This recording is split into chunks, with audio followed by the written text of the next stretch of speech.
Ndinoda kukuchingamidzai mose pamangwanani ano emusi weSabata musi wa 4 April 2020 tiri kusangana panguva yekuti tiongorore zvinobva mukati meshoko raJehovha. Nhasi tiri pano pakereke tiri pamazuva 21 lockdown munyika yedu yeZimbabwe. Mangwanani ano shoko redu rezuva ranhasi tinoriwana kubva mukati meBhaibheri rova shoko dzvene raMwari. Ndinoda kuti ndikupei musoro wechidzidzo chedu chemangwanani ano. Chidzidzo ichi chine misoro yakawanda, iwe uchasarudza unofunga kuti unonyatsokuitira ndeupi, asi misoro yacho yakawanda. Asi ndafunga kuchipa musoro wekuti yo check your boundary. Vamwe vanogona kuti check your balance. Vamwe vanogona kuti check your limits. Vamwe vanogona kuti know your territory. Ndiwo musoro wechidzidzo chedu chatinacho mukati mezuva ranhasi. Muchaona kuti mukati menyika yatinorarama there are two great giants dzirimo. And these giants are one, truth, and number two, error. There are two great giants, truth and error. Either you are following truth or you are following error. Pamangwanani ano ndinoda kutsanangura zvishomanana kuti chii chinombonzi truth. What is truth? Nokuti vazhinji mukati menyika vafamba vachitsvaka chinonzi chokwadi. But pamangwanani ano toda kuti Bhaibheri ripotitsanangura kuti what is truth. Tichigadzirira kupinda mukati menyaya yedu yamasikati. Tikaverenga kuna Mapisarema 119 verse 142, Mapisarema 119 verse 142 inoti iyo, ndoda kuti ndikuverengerei, inoti iyo, thy righteousness is an everlasting righteousness, and thy law is truth. Muvunzo watiyo, what is truth? But Bhaibheri kuti thy law is the truth. Is the truth. Psalms 119 verse 142. Thy law is the truth. Mapisarema 119 verse 151. Inotiyo, thou art near, O Lord, and all thy commandments are truth. Saka Mapisarema 119 verse 142, yatiyo, thy law is the truth. 119 verse 151, ikati, all thy commandments are truth. Mukaenda neni kuna John chapter 17 verse 17, inotiyo, sanctify them through thy truth. Thy word is truth. Saka tiri kuona panapa kuti Bhaibheri kutidudzira chinonzi chokwadi. John chapter 14 verse 6, Jesu wakati kwavari, I am the way, the truth, and the life. Tikawaenda zvakare kuna Revelation chapter 14 verse 6, yotiyo, here is the patience of the saints. Here are they that keep the commandments of God and the faith of Jesus. Saka Bhaibheri muchaona kuti really consistent. Kuti Mapisarema 119 verse 142, yati thy law is truth. 119 verse 151, ikati all thy commandments are truth. John 17 verse 17, ikati sanctify them through thy truth. Thy word is truth. Hama dzinodikanwa panguva ino, Bhaibheri riri kutibudisa pachena kuti chinhu chinonzi zvokwadi hapagoni kuva nechokwadi kana murayiro waMwari watorwa ukaiswa parutivi. Nhasi nyika yatsvaga chokwadi mukati menyika. Vanhu vamanya kumabvazuva, kumavirira nekuchamhembe vachitsvaga chokwadi. But Bhaibheri riri kubudisa pachena kuti thy commandments are the truth. Thy law is truth. You are sanctified them through thy word, and thy word is truth. Hama dzinodikanwa pamangwanani ano, tinoda kuti timanye titsvaga zvokwadi. Yatatoona kuti chokwadi chii, tipinde mukati meBhaibheri tidzidze musoro wenyaya yatatiyo, check your boundaries, kana kuti know your territory. Regai timboverenga zvishomanana kubva kuna Genesis chapter 1, timbotsvaga mushoko raMwari. Genesis chapter 1 verse 26 to 31. Genesis chapter 1 verse 26 to 31. And God said, let us make men in our image, after our likeness, and let them have dominion over the fish of the sea, and over the fowl of the air, and over the cattle, and over all the earth, and over every creeping thing that creepeth upon the earth. So God created man in his own image, in the image of God created he him, male and female, and created he them. Bible verse 31. And God blessed them, and God said unto them, be fruitful and multiply, and replenish the earth, and subdue it, and have dominion over the fish of the sea, and over the fowl of the air, and over every living thing that moveth upon the earth. And God said, behold, I have given you every herb bearing seed, which is upon the face of all the earth, and every tree in the which is the fruit of a tree yielding seed, to you it shall be for meat. And to every beast of the earth, and to every fowl of the air, and to everything that creepeth upon the earth, wherein there is life, I have given every green herb for meat. And it was so. And God saw everything that he made, and behold, it was very good. And the evening and the morning were the sixth day. Bible, Genesis chapter 1, verse 26. And God said, let us make men in our own image, after our likeness, and let them have dominion over the fish of the sea, over the fowl of the air, and over cattle, and over all the earth, and every creeping thing that creepeth upon the earth. Bible rikutitaurira kuti Mwari wakasika munhu akabva chimwe chinhu chatoda kuongorora pamangwanana nhasi. God gave men dominion. Dominion, munhu wakapiwa simba pamusoro pezvese zvinowanikwa panyika. Kana mukaongorora zviri kurehwa neBhaibheri, ranopedzera pavhesi 31 richiti Mwari wakaona kuti zvose zvakanga zvakanaka on the 6th day. Saka zvinhu zvakasikwa kubva paday 1 kusvika paday 6, munhu paanonosikwa paday 6 ari kunzi wakabva apiwa dominion yezvinhu zvose zvakanga zvasikwa naMwari between day 1 and day 6. Muri kuteerera naMwari. Saka zvinhu zvose zvakasikwa in the first 6 days zvakasikwa panyika. Mwari ari consistent kuti ari kuudza Adam kuti zvinhu zvose zviri panyika, zvingari mombe, uswa, kana hove dziri mugungwa, anything that was on the earth, even the creeping things on the earth, God gave Adam dominion. Adam wakapiwa simba pamusoro pezvinhu zvose zvakasikwa zvaiva panyika, akapiwa simba. Muchaona panapa kuti Bhaibheri rinobudisa pachena kuti dominion yaAdam yaakapiwa, dominion yakapiwa Adam naEva extended over everything made upon the earth, the fish, the birds, the cattle, over and every creeping thing. Zvese zvakanga zviri panyika. Saka dominion yapiwa Adam naEva was restricted to things that were made on the earth. Mukaongorora, the sun was not made on the earth because haisi panyika. The moon is not on the earth. The stars are not on the earth. Saka dominion ya Adam na Eva did not extend to the sun. Dominion ya Adam na Eva did not extend to the moon. Dominion ya Eva na Adam did not extend to the stars because they are not made on the earth. Are you following? Saka mchaona panapa kuti achipiwa dominion yakanga ine territory yaifanira kuti azive. Ndosaka ndati unogona kupa musoro nyaya kuti no, your territory. Amadzinodikana rega tifambe zvishoma, ndinoda kuti tifambe musarasikaneni, ndinoti mubate nyaya yatinayo pamangwanana nhasi. Rega tiyambuke tiende pana Genesis chapter 2 verse 16 to 17.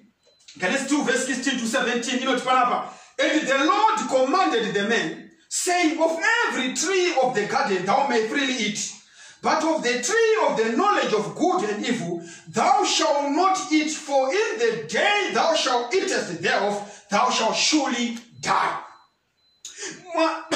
Mwari panoti miti yose yemumunda munogona zvenyu kudya freely, but muti wekuziva chakanaka nechakaipa hamufaniri kumudya. nokuti muswa muchamurya muchafa zviro kwazvo. Mwari wakaisa mutemo. Tiri kusangana a sinless pair, but God in his wisdom saw it fit to prescribe a law to a sinless pair for their enjoyment, for their happiness. Saka even Adam na Eva vasati vatadza pakatoiswa mutemo naMwari wokuti izvo mungaita zvose, asi muti uyu wokuziva chakanaka nechakaipa hamufaniri kumurya kana kumubata, nokuti musi wamuchamurya muchafa zviro kwazvo. Saka we are finding a sinless pair, a holy pair, being given a law by God, a commandment. Varikupiwa mutemo. Zvikanzi your obedience to this precept, your obedience to this law guarantees your enjoyment, guarantees your joy and freedom in the Lord. Zvikanzi the wages of sin is death, and the sin is the transgression of the law of God. Saka zvikanzi musi wamunomurya munenge maita a transgression, you shall surely die. Paul wrote kuna vaRoma, the wages of sin is death. A holy pair tiri kusangana nayo ichipiwa murayiro naMwari mubindu reIden. Genesis 3 verse 6 to 7 tinosangana nenyaya inosuwisa chose yokuti mukadzi wakazoenda pamuti uya ndobva andoona kuti the tree was good for food and that it was pleasant to the eyes, ndobva arya muti, and sin entered into the humanity. Chivi chakabva chapinda panyika. Adam na Eva vatadza. Sin ruined God's creation. The whole earth was defaced and everything was marred by this event. Genesis chapter 6 verse 5 kana mukafamba nini zvinonzi, and God saw that the wickedness of men was great in the earth, and that every imagination of the thoughts of his heart was evil continually. Chivi chakaramba chichikura kusvika pakakwirira zvakadaro, kusvika ndangariro dzomwoyo womunhu hama dzinodikanwa. Mwari akuziti it was evil continually, and it repented the Lord that he had created man. Kwai Mwari wakazvidemba kuti wakanga wasika munhu nemhaka yekuti mufungo wendangariro dzake wakanga uri evil continually. Saka zvagumbura Mwari to that extent. Mwari akazvidemba. Bhaibheri rinotitsanangurira panapa kuti izvo Mwari wakafunga kuti I'm going to start all over again. I'm going to start all over again. Ndopaakatumira the flood and it destroyed the earth. Saka tinonosvika pana Genesis chapter 9. Vatinofamba nenyaya yedu iri kuti know your territory, check your boundaries. Tinobva tasvika pana Genesis chapter 9. Tasvika pana Genesis chapter 9 tiri kusangana flood yapera. Nemhaka yekuti flood tinosangana nayo pana Genesis chapter 7. Mwari ndangariro dzavanhu chivi chapinda pana Genesis chapter 3. The mwoyo womunhu wava evil continually. God repented that he had created man. Akati I'm going to start all over again, and he cleansed the earth. Do panouya the flood pana Genesis chapter 7. Pana Genesis chapter 9, God akutaura na Noah and his sons vabuda muareka, and he makes another covenant. Sekuzvakanga amboita pana Adam. Tatosvika pana Genesis chapter 9 verse 1. And God blessed Noah and his sons and said unto them, be fruitful and multiply and replenish the earth, and the fear of you and the dread of you shall be upon every beast of the earth, every fowl of the air, and all that moveth upon the earth, and upon the fishes of the sea. Into your hand are they delivered. Do you notice something there? The same words that were spoken to Adam and Eve when they were given dominion are the same words dzaakupiwa kuna Noah and his sons. In other words, Adam and Eva vakapiwa dominion over everything that creepeth upon the earth, everything that walketh in the sea, and anything that was on the earth. But now, Panapa, the world has been destroyed by the floods, and God is starting all over again. He says the same words to Noah and his sons. Dominion. So dominion is being restated again to Noah and his sons. That's what we meet in Genesis chapter 9. So this dovetails with what had happened in Genesis chapter 2, verse 7, verse 15, 16 and 17. Mwari pano komanda kuna Adam. Mwari achiudza Adam the dominion, the territory. Yaifanira kuti yakapiwa simba na Mwari. Saka mtona panapa kuti even Genesis chapter 2, verse 18 to 19, Adam achitumidza mhuka dzose mazita. Imhaka yei nokuti Mwari wanga wamupa dominion over those things. So this is what will happen. This is what is happening. So Genesis chapter 9, verse 1. God is starting all over again. And he spoke to Noah and his sons and not their wives. As he did to Adam, he spoke to Adam. So Genesis chapter 9, verse 1 to 2. The fear of you, the dread of you shall be upon every beast of the earth, every fowl of the air, upon all that moveth upon the earth, and the fishes of the sea. Into your hand are they delivered. What is that? That is dominion. So the dominion is being restarted. Dominion over things that were created from day 1 to day 6. In the beginning. So the things on the earth, these excluded the sun, the moon, and the stars. Genesis 9, verse 3. You know, to put this up a China, further similarity in creation. They were not to eat of the tree of the knowledge of good and evil. But after the flood, a commandment was given by verse 3 and 4. You know, every moving thing that liveth be meat for you, even as the green herb have I given you all things.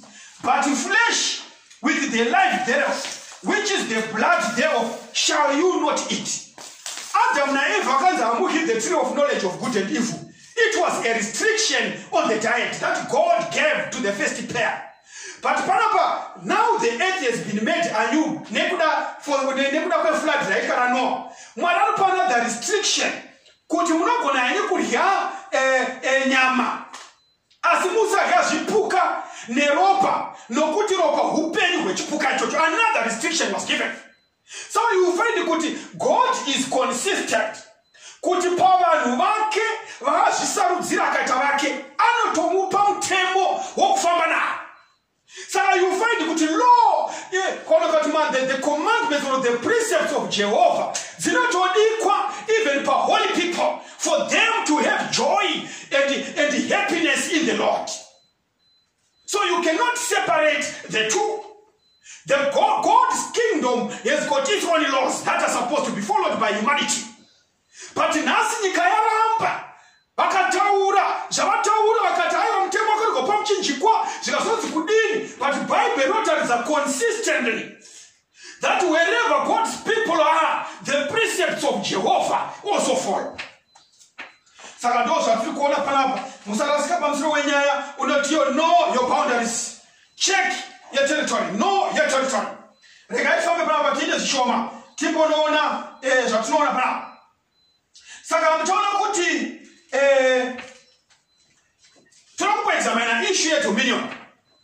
We want to examine the issue of dominion more closely. Famba ine zvakanaka. Toda kumbo ndo pane nyaya yedu panyaya dominion. Zvimwe zvatinotarisana tatingabata tikadii, but patiri is nyaya yedominion. Check your boundaries. Know your territory. Mubvunzo wandinoona kuti zvoni. What did the dominion given to Adam cover? Dominion yakapiwa kuna Adam yaikavei. Muchoti mirror the whole earth and everything in it created during the 6 days of creation, from day 1 to day 6. Wakapiwa dominion Adam. But there is something that God did during the creation week, which was excluded from Adam and Eve's dominion. Follow me closely. Day 1 to day 6. Zvese zvakasikwa zvaikripa upon the earth, zvaidini, zviri mugungwa, zvinu mashiri dzinobhururuka, miti, mombe, zvose zvakanzi into your hand are they delivered. But in creation week, pane 7 days dzirimo. But day 1 to day 6 Adam achisikwa wakapiwa dominion. But there's something that was excluded from the dominion of Adam and Eve. Follow me close. Drop examiner. Genesis chapter 2 verse 1. Genesis chapter 2 verse 1. Thus the heavens and the earth were finished, and all the host of them. And on the 7th day, God ended his work which he had made, and he rested on the 7th day from all his work which he had made. And God blessed the 7th day and sanctified it, because that in it he had rested from all his work which God created and made. Bible God made the Sabbath, but he did not make it during the 6 days of creation. Adam and Eve were given dominion over everything made on the earth. During the 6 days of creation, the sun was not made on the earth. The moon was not made on the earth. The stars were not made on the earth. The birds were made on the earth. The sea and the fish were made on the earth. The creeping things were made on the earth. The Sabbath was made after all these things had been made. The Sabbath was made after Adam and Eve had been allotted their dominion. But the 7th day was created after the 6 days. It's not part of the 6 days. So Adam and Eve's dominion extended over everything that was made on the earth between day 1 and day 6. But come day 2, God created the Sabbath, sanctified it, and he rested from the works that he had made, including the dominion that had been given to Adam and Eve. Know your territory. Check your limits. Check your boundaries. That's what the word of the Lord is saying. The Sabbath was made after all these things had been made, after Adam had been apportioned his dominion. Adam's dominion did not extend to the Sabbath. No man has power to temper. No man has power to deal with God's Sabbath. Yes, we may have dominion over our gardens. We may have dominion over our cattle. We may have dominion over our dogs. We may have dominion over our fish ponds. We may have dominion over our cars. But let me tell you this morning, the law of God, even his Sabbath, we do not have dominion over it. Rather, the law of God has dominion over us. We do not have dominion over the law of God. We do not have dominion over the Sabbath of the Lord.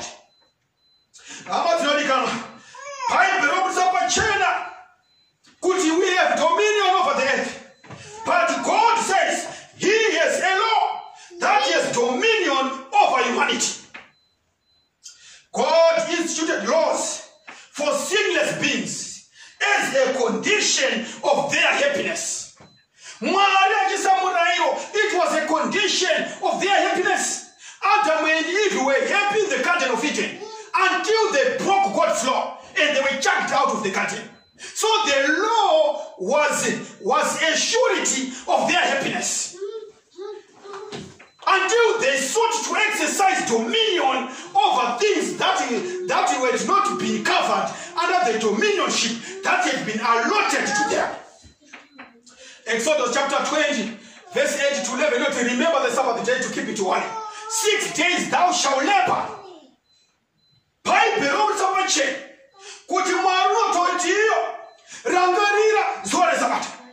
Isaiah 58, verse 13 to 14. We want to examine the concept of dominion more closely. Let's go to Isaiah chapter 58 as we want to round up things. Isaiah chapter 58, verse 13 to 14. I will read in your hearing, Church of God. Isaiah 58, verse 13 says here, let me read for you. If thou turn away thy foot from the Sabbath, from doing thy pleasure on my holy day, and call the Sabbath a delight, the holy of the Lord, honorable, and shall honor him, not doing thy own ways, nor finding thy own pleasure, nor speaking thy own words. Thou shalt delight thyself in the Lord, and I will cause thee to ride upon the high places of the earth, and feed thee with the heritage of Jacob thy father, for the mouth of the Lord has spoken it. Kwanzi, if thou turn away thy foot from the Sabbath of the Lord, to turn away thy foot, to turn away thy foot. Tunapoexamina fungwa ya tukuona para. Zinorevei to turn away thy foot. Tunakuti Bible ripoti tsanangurira kuti Mwari panoti if you turn away thy foot, what does it mean in the broad context of dominion? Zinorevei to turn away thy foot. We want to define this. We want to unpack the statement to turn away thy foot. Here Joshua chapter 1 verse 3.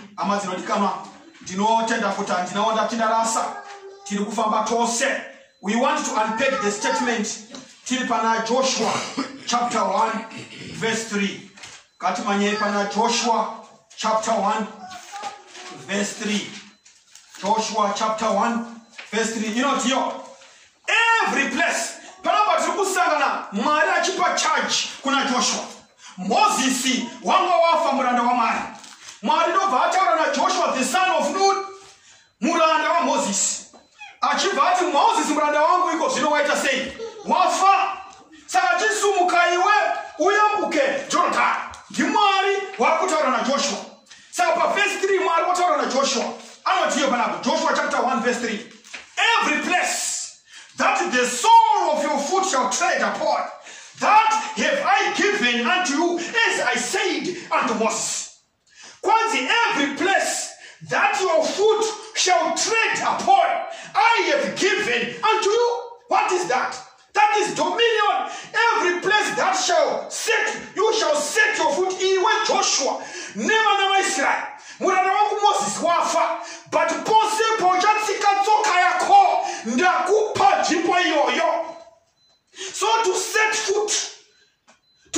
foot means to exercise dominion. So Joshua argues, pose pojatsika tsoka ndakupa is now under the dominion. Go over Jordan and exercise dominion everywhere where you are able to set your foot upon. Unpack the statement. If thou turn your foot from my Sabbath, we want to define what it means to set your foot. What does that mean? Acts chapter 7, verse 5. Mabasa, our apostle. 7, verse 5. The guy turning a pana. Pana Stephen, I start with him. Stephen, Marco defense yake. Ari kusipinduria Stephen. My high priest akeleposa. Akusipindura pa verse 5. Anotiyo. And he gave him none inheritance. Alikutoka pa msoro pa Abraham. And he gave him none inheritance in it. No, not so much as to set his foot on. Kuti Abraham wakafa asatakwazisa zvipikiro. Kwaya hana kungapiwa mugove. No, not to set his foot. Kuna kuti Canaan yakanga yapromiswa kuna Abraham achifa asina kusvika mairi. Ari kuti kwaya hana kuita set his foot upon Canaan, upon the promised land. Abraham did not get an opportunity to exercise dominion over the territory that he had been promised. Wakazona zviri kure akazvikwazisa akazvipundikira, but haana kuwana mukana wokunoita set his foot. What does it mean to turn away your foot from the holy Sabbath of the Lord? Isaiah is saying, if thou turn away your foot from my holy Sabbath, uchaka zvakakora zvababa vako Jacob, zvinorevei kuita turn away your foot. Panapa tiri kusangana nemuranda waMwari Stephen. Oti Abraham, he did did not get his inheritance. He did not get an opportunity to set his foot. Genesis chapter 13, verse 14. Genesis chapter 13. Wherever you are listening. Let's look at Genesis chapter 13, verse 14 to 17. Tilikusangana na Abraham achita kuno rescue Lot. Abraham mnoza Lot waenda wakanopicha tende rake towards Sodom. Ndoka kwa seta hondo ya mazimambo aya mashani. Haita hondo Abraham ndoko wakuti hama yako Lot na hiyo yatapiwa. Abraham ndoko gaza wakomana wakanga wali make. Wakaenda kuno rescue Lot. Va rescue Lot pano to patoda kungobereka rugwaro. Patoda kungobereka rugwaro. Kuri Lot pano parazana Lot pano parazana na Abraham.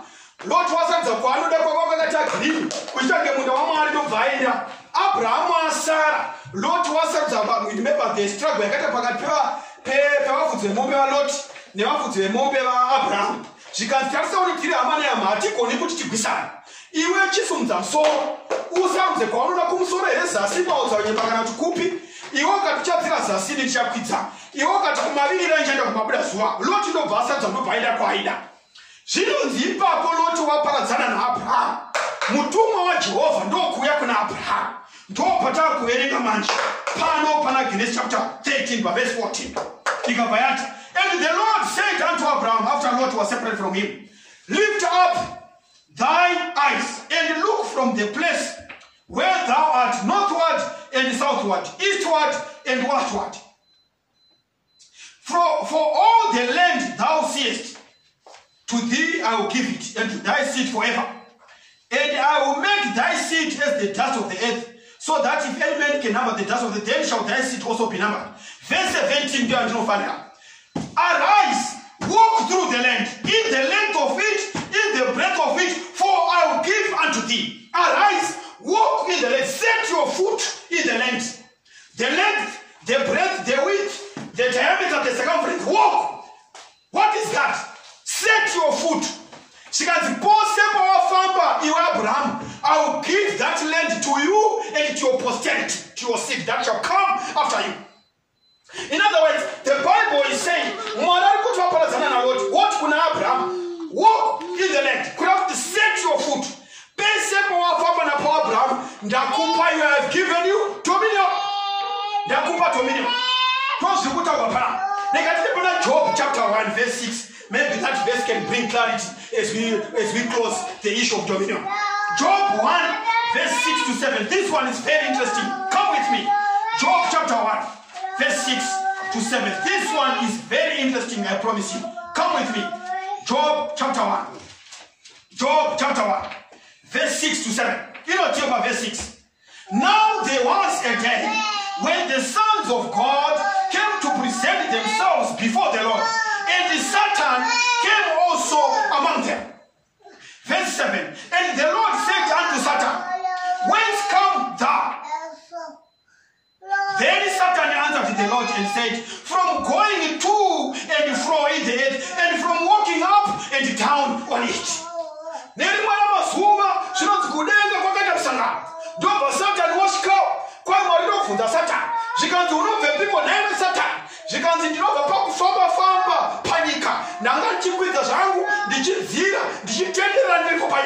I was walking up and down across the breadth of the earth. This Satan, if ever Satan has answered correctly, on this case in point, he was correct. One, never can Satan are good. If you want Makataura Kunata, Mnaef, Mukadisho, Nakupa dominion, panica. Jesus, Nana of Sopenica, Jirimu Kungwa, Jirimu Mepo, Nakupai. Adam Naef of Wakataza. They lost their dominion, they lost their kingship on this earth to the devil. Satan are good. Iyo dominion waka pamu dikatura maki kunata dikamesa muomwe ndosa ndanga chingwa cha panika ndosa kamtuna mwana pana ana kumupindura zvinje zvakaipa moyo But the devil, he simply said to God, I was exercising dominion over the things that you gave unto me. So in other words, the devil was saying to God, I'm coming from a place which is mine.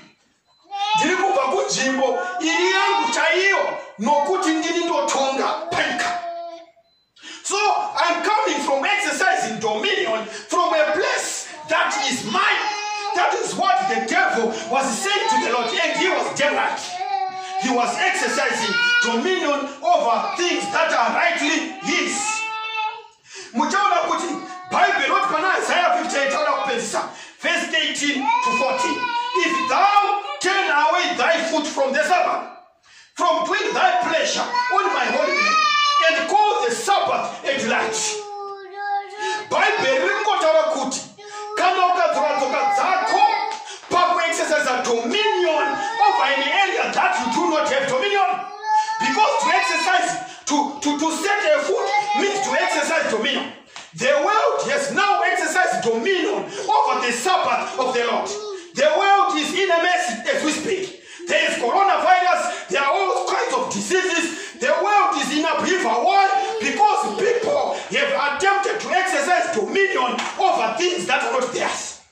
We do not have dominion over God's law. God's law has got dominion over us. The law was made for a sinless pair. And it was a guarantee of their safety, a guarantee of their joy, a guarantee of their happiness. Amadzirodikana pamangwana nano mwari ari kuti kudii kwatiri mukati mezora nasi. He is saying, stop acting as if you have got dominion over the Sabbath day. You don't possess it. You don't do what you want on it. No man can substitute it with any other day. No man can say, I worship God on this day or on that other day. You do not possess it. You do not exercise dominion, because I gave you dominion day 1 to day 6. In it, you can labor and do whatever you can do. But on the 7th day, it is the holy day of the Lord. Man's dominion is confined to day 1 to day 6, not the 7th day. When God made the sinless earth, it was God's desire that sinless people should live under the guidance of a divine law to guide their lives. Anyone who lives outside of God's law is out of harmony with the entire universe. The most blessed life to live, brothers and sisters, is a life in harmony with God's original requirements. Laws must be present wherever they are created beings, and that includes angels. Even in heaven, angels, they live under the order of heaven. Do not step on God's law. Check your boundary. Check your limits. Check your territory. Check your dominion. When you keep another day as the Lord's day, other than the Sabbath, you offend God, because you may read from Genesis to Revelation. You will not find even an iota of a verse. It will signify the transference of God's holiday from the Sabbath to Sunday, from the Sabbath to another day you may think of. But he has created many inventions that have brought suffering and anguish onto humanity. Tinoda kuti ndikuzivisei kuti obedience is connected to God's glory. You can go over the 10 commandments. Honor thy father. Do not commit adultery. Do not steal. Do not kill. Do not make graven image. Do not worship idols. All those things, they are an embodiment of the happiness of mankind. But man has gone on to create their own idols. But the Bible is saying this morning, you need to check your boundaries. You need to check your balance. Know your territory. The dominion that was given to man, man was never given dominion to challenge God on his precepts. Thy commandments are truth. Vanhu vachoka chokwadi vachisiya chokwadi chiri pachena. Chokwadi chirimo mukati meshoko raMwari. Hama dzinodikanwa pamangwanani tauda kunamata zvino. God is saying, give me a willing heart. Give me a willing heart. I am able to create in you a new heart. Maybe very poor pamangana na utakuda kuna mata. Wanoti mwari, give me a willing heart to check my boundaries. I need to know my territory so that I do not set my foot on God's holiday, on God's Sabbath. You want to know the diameter and the circumference of your dominion. God help me to know the diameter and the circumference of my dominion. You want the Lord to help you to learn to submit yourself to the dominion of God. And not to set your foot on things that were not left to humanity to determine. God in his wisdom knows that when we rest on the Sabbath, we come under the bosom of the Father, under the pavilion of the Most High, where we come to convene, where we come to commune with the Lord, so that he can repair the broken systems in our life, the systems of sin, so that we can be formed in the image of Christ. These are solemn times ahead of us. Stupendous crisis lying ahead. We need to be in good books with heaven. We need to Tivene ukama nedenga. Tivene ukama wakasimba. Tivene ufira nokuhizana kwakanaka. Na iye ishoga sika denga nenyika. In 6 days he created and he rested on the 7th day. There is a rebellion in the world because people have departed from the precepts of Jehovah. Deep in spiritualism, they no longer know the state of the dead. They no longer keep the Sabbath a secret. But all the things that happen in the earth, they have created a fertile ground for obstinance. They have created a fertile ground for disobedience. And all the evil that you see in the world, it is because people do not know that we worship a living creator. One who has got his precepts that sets the boundary of man's joy. It is your prayer this afternoon, wherever you are, my brothers and sisters. You are saying, I want to receive Jesus as my personal Savior. I know the path that I've traveled, but this day I want to accept him as my personal Savior, so that who found the boundaries that the heavens of heavens has set for humanity as a condition for his joy and happiness. And that is your prayer this morning.